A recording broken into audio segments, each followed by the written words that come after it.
მსხვერპლად ყოფნა ხშირად გამოსადეგია იმათთვის, ვინც ოჯახში იბრძვის ძალაუფლებისთვის.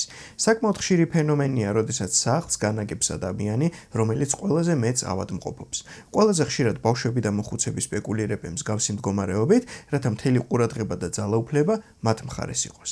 საკმაოდ ხშირად დაავადებების კოლექციასაც აქუჩებენ, რათა დანაშაულის შეგრძნებაზე გაგიყვანონ. და წარმოიდგინეთ, თუ გადაწყვეტ როდესმე ამ ადამიანის გადარჩენას და მსხვერპლის როლისათვის განკუთვნილი პრობლემის გადაჭრას, ეგრევე მოგჭრიან.